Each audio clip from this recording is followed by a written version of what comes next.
Okay, I do believe we are live. Hello, everybody. This is Miss A, coming at you on May 28th, 2020. The, I don't know, let's make up a number, 147th week of quarantine at this point. Numbers and time are meaningless at this point, at least for us human beings. Computers, on the other hand, they love keeping extremely accurate time. For instance, we have the kind of the big standard way. Actually, there's a lot of standard ways of doing time in computer systems on the internet, what have you. For instance, the UTC system, which is like one of the most common, basically counts, I believe it's nanoseconds since October 15th, 1530 something, 36, the day that the Gregorian calendar was introduced, that basically like the whole world at this point more or less has been forced to use. So that's a lot of nanoseconds. A lot of nanoseconds.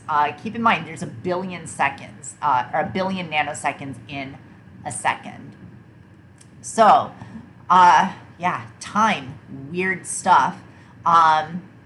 Doing stuff with computers, it makes you think about how much you need to break down things like that typically feel very simple to us. So, hope you guys are well. Let's get on to today's lesson. We're looking at if statements. If statements are another really big topic, kind of like the last one that I went over of for loops, right? For loops, the big kind of issue there was how do we ask a computer to do something like 100 times? Like if I any Simpsons fans out there, like I grew up on The Simpsons, right? Bart Simpson, in the title shot of every episode, he has to write something like 100 times, right? So, let's look up some Bart Simpson chalkboard quotes, because this is the benefit of being able to stream,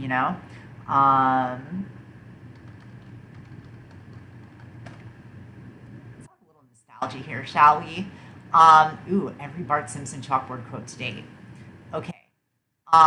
So let's just pick one at random.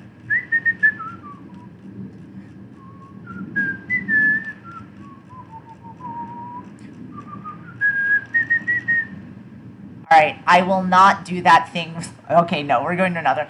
I will not trade pants with others. So let's say I'm asking you to write, I will not trade pants with others on,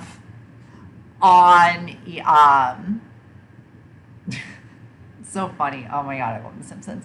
I will not trade pants with others 100 times on the chalkboard, right? I'm not going to say, all right, first I want you to write, I will not trade pants with others. Then I want you to write, I will not trade pants with others. Then I want you to write, I will not trade pants with others. Then I want you to write, I will not trade pants with others. Right? I'm not going to tell you actually 100 separate times to do this thing. I'm saying do the one thing, but do it 100 times. And that's what a for loop is for, right? The for loop is the tool, is that grammar, the way of asking the computer, hey, do this one thing 100 times. So that's a huge one because, again, right, repetition is what computers are good at. So typically, if you're going to solve a problem by writing a computer program, you want to pick problems that computers are good at solving, or at least better than humans at solving. And so, for instance, really repetitive tasks where you have to, do one really tiny thing to like a million rows of data, right? That's the kind of thing that would, absolutely crush a human soul, but is, the funnest thing in the world to a computer. So let's get back to it. So if statements, these are, again, another massively big topic. Okay, so this is kind of an interesting thing about how the CodeHS curriculum is set up here, right? basically, like, you know, you start off with a few lessons that are pretty decent in terms of, you know, you gotta learn a few new things. You got to learn command names. You know, you have to learn functions. That's a very big topic. And then you get into this like very light little middle section. And then bam, they hit you with a bunch of just like very, very big topics. Sort of coming between lessons 1.9 and 1.12. So yeah, that is, you know, if you find yourself slowing down a little bit in this section of the unit, that is totally fine. That is absolutely fine. That's kind of just how learning programming is. Remember, I more or less, well, I mean, I guess I first started learning programming. I learned some HTML in like a 4th grade science camp. But I first kind of started properly learning about programming from a book that I bought at Barnes and Nobles, because it used to be you had to actually like travel somewhere and, you know, in order to look at and buy books. And it was about this thick, really big, object-oriented programming in C++. And wow, I remember it had like a knight on the cover. It's like an old painting. Like, must have been, I think, like 1,500 pages, something like that. And yeah, you know, like, that first chapter started off pretty easy. How do you make something show up on screen? Cool, easy peasy. Even my little 7th grade behind could do that. Then it got very difficult very quickly. Programming is kind of like that, right? The basic things that you only need basic skills for are very limited. They are not very fun problems to have to solve. They are typically the kinds of things that, yeah, like, you really don't need to make a whole program just to do that thing, although they'll probably be part of anything that you do make. In order to actually do the real things, you have to learn these kinds of tools. You know, Legos are fun for putting things together, but if you want to make a table, you actually have to learn how to use a saw and a hammer.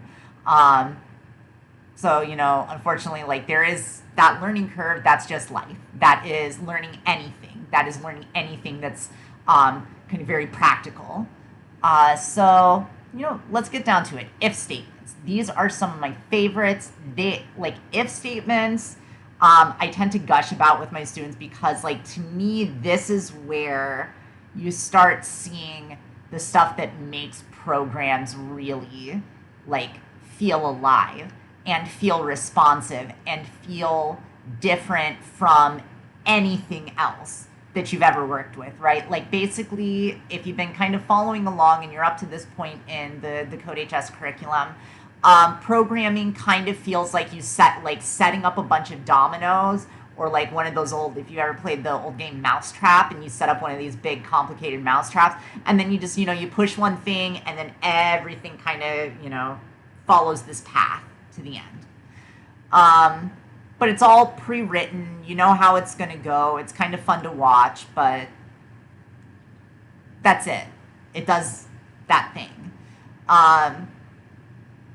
But like a computer program, like what makes computers feel so different from any other technology in our lives is how responsive they are and how intelligent they feel because of that responsiveness. You know, you ask Google a question, it figures out an answer for you. A game, like I you know, push in a control, the character on the screen does that thing that I want it to do. It makes me feel like it's embodying me. You know, that's a really, really awesome experience. And this, if statements are sort of the very first taste of that we get as learners of programming. This is where a computer gets to make a decision without you, okay?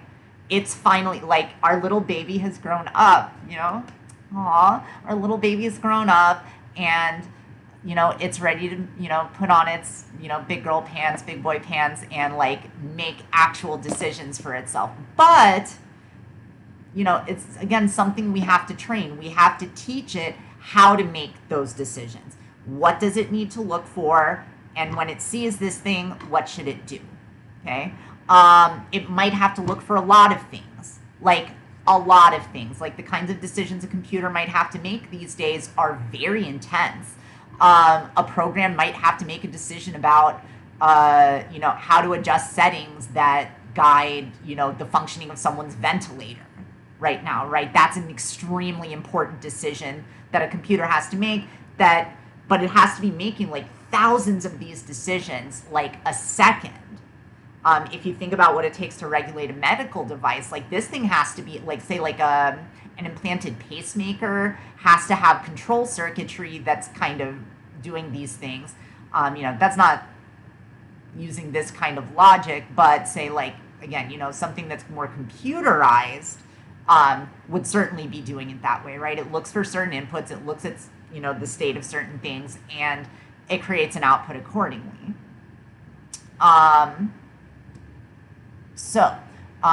Or, you know, any numbers of decisions, like how to classify someone in a database, how to make matches, all kinds of things, right? Computers have to make a lot of decisions that people will never be around to look at, because, you know, that's why they're there. They're there to take care of all those kinds of decisions that we can automate. And ideally, that frees us, the humans, up to kind of make the decisions that you can't automate. And that's a whole big topic. So let's take a look. Again, thank you to CodeHS. You guys have a wonderful product. I've been very lucky to be able to use this with my classes over the last few years. Please check them out. They are on YouTube. They have done their own phenomenal videos with these. This is, you know, me making a little supplement for my students while we're away from school. So let's take a look. If statements, conditionals. So, mistakes are hard. Mistakes are hard to talk about. Like, I kind of use chess or checkers as an analogy. Like, there's the moves you can make, and then there's like the moves you should make, or like moves that are actually good. And say like, yeah, like a move can be a mistake in two different ways, right? Either it's like an illegal move that it literally like is not, that will like break the rules of the game, and therefore it can't do that.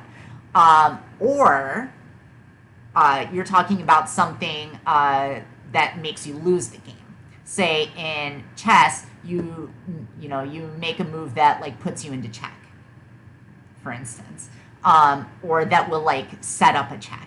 So, you know, those are both mistakes. And, you know, you do have to be kind of careful about that distinction with programming, right? The first kind, the one where you're literally just like breaking the rules of the game, that's a bug. You know, why do they call them bugs? Because in the old days, computers, here, let's look at like a 1940s mainframe computer. Computers used to be like the size of a room. Like the really big ones. Like these things were enormous. Like you actually, in order to fix these things, would have to like open them up and crawl inside and like fix things. And I don't know how much everybody can see it, but that's like a lot of wires. Like that's a lot of spaces. And I'm in New York. My students are in New York. If any of you are not in New York, though, like, you know, you might not get this, but if you are from New York, if you do live in New York, you certainly know if there is a small space anywhere, a bug will find a way to get into it. Like roaches will find a way to occupy any space that they possibly can that's like not poisoned.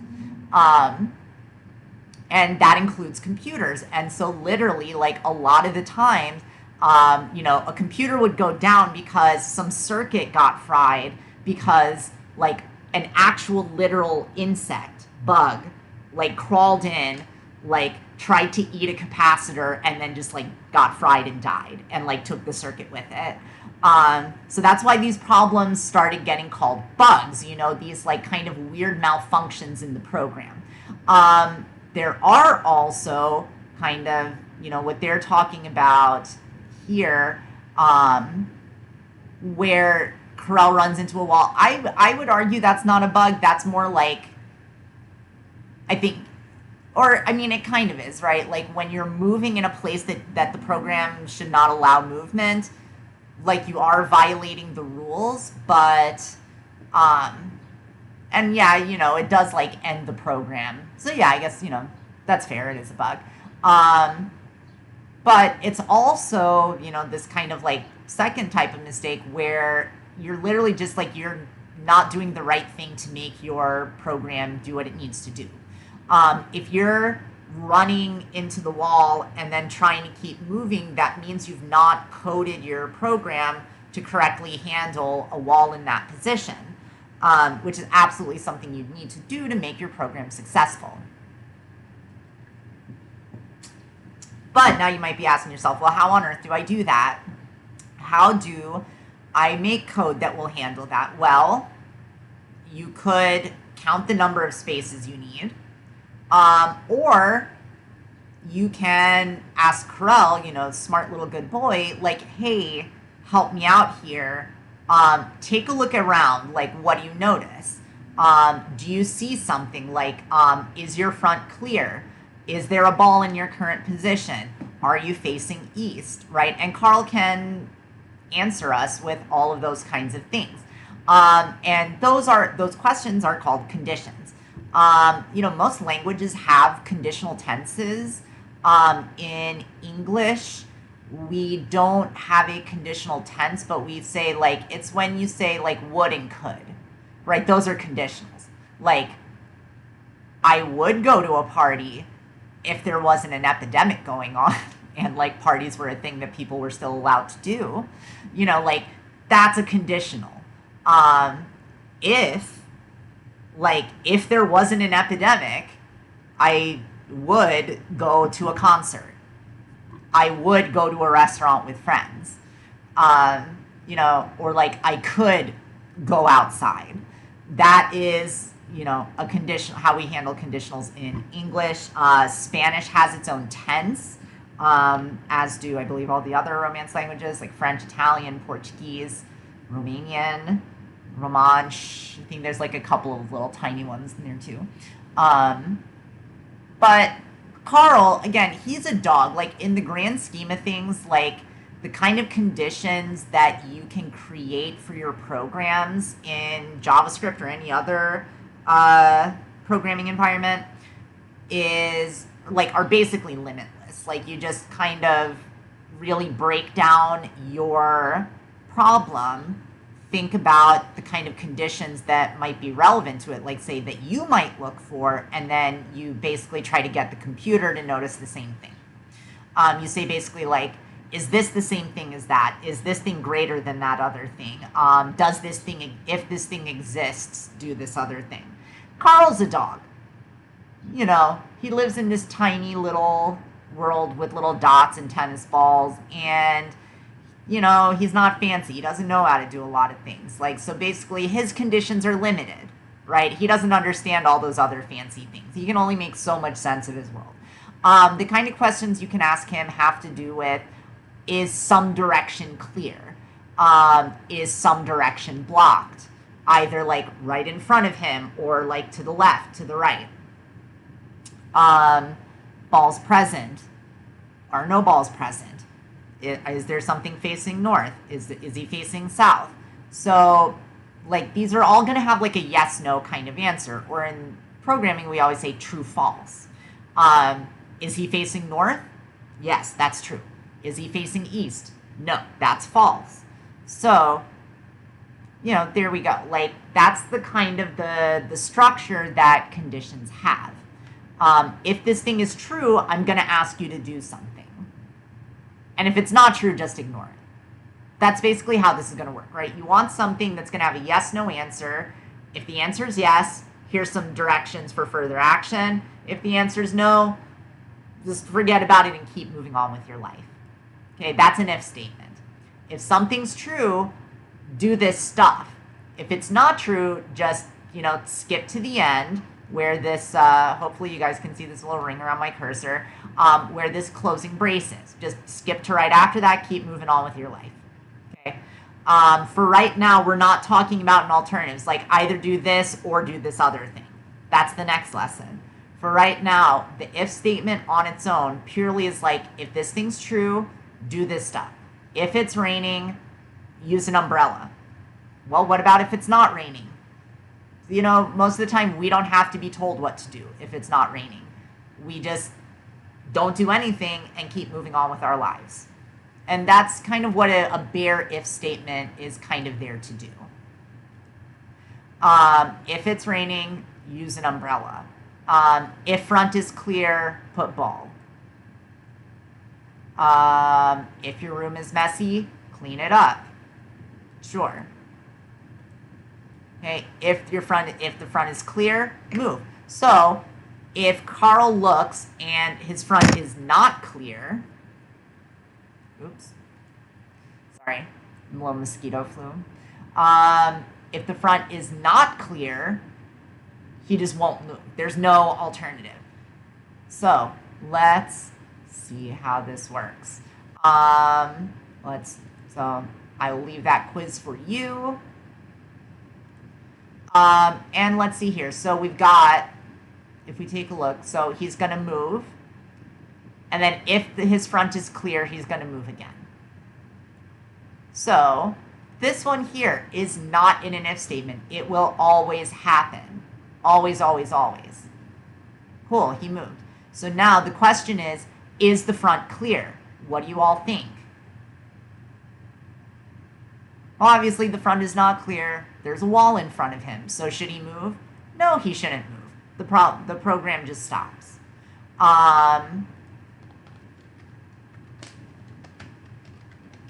Here, we can even add a little thing in there to see what happens at the end when it resolves. So he moves. Sorry, my mouse has been acting up when I click. So is the front clear?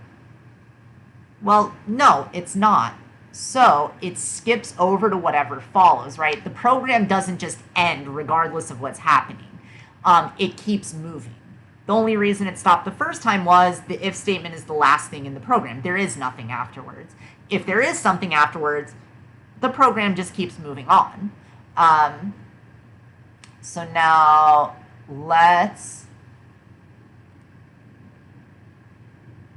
I mean, that's, you know, mostly that's just kind of how this works. You know, if there's a decision to be made about something, then it goes in an if statement.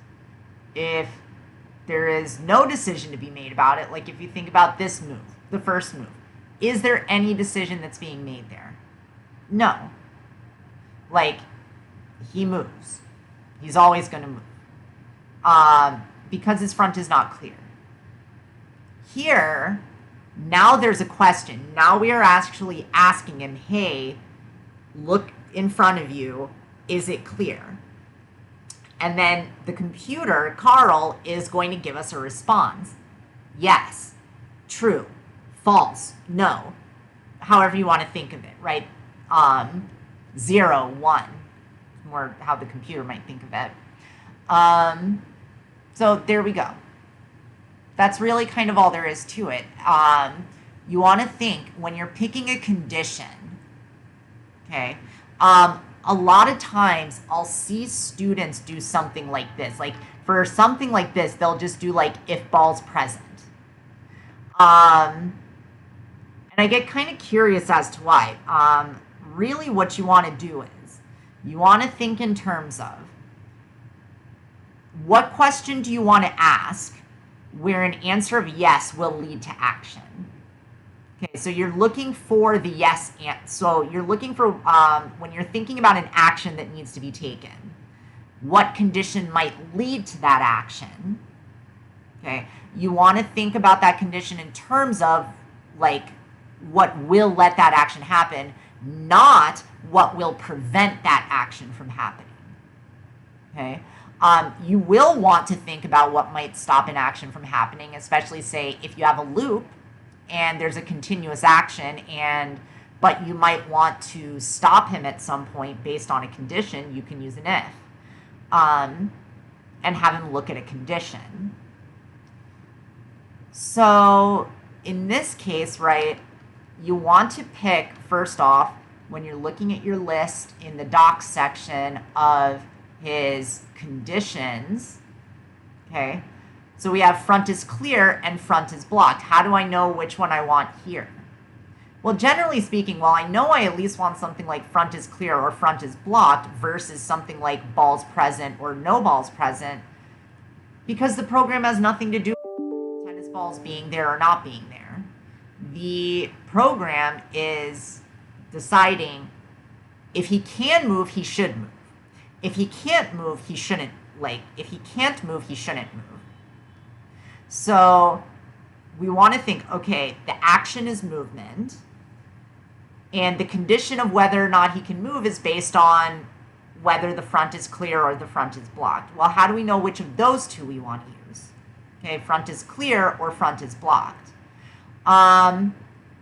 Let's try this with front is blocked.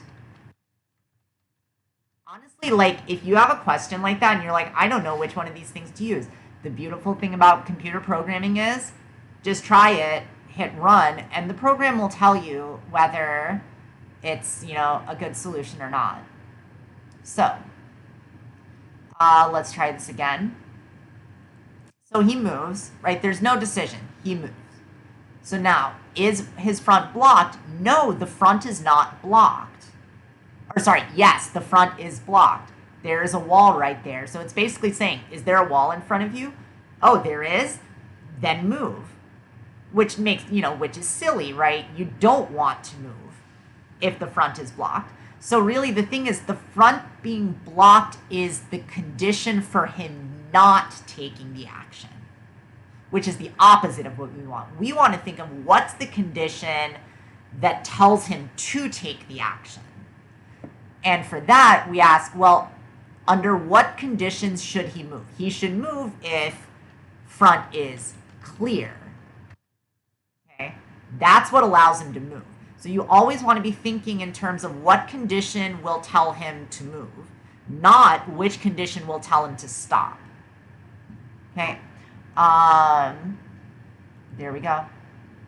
Now we try this again. All is right with the world. So, hope you guys enjoyed. Little cat Khalil is over there. I think he enjoyed too. Hopefully you see him walking in the corner. Have a good day, everybody. If you're one of my students, which hopefully you are, please email me. You have my email in Google Classroom. Post something on Google Classroom. Ask me questions. Leave a comment here regardless. Hopefully you're watching. Thank you so much. Have a wonderful rest of your day.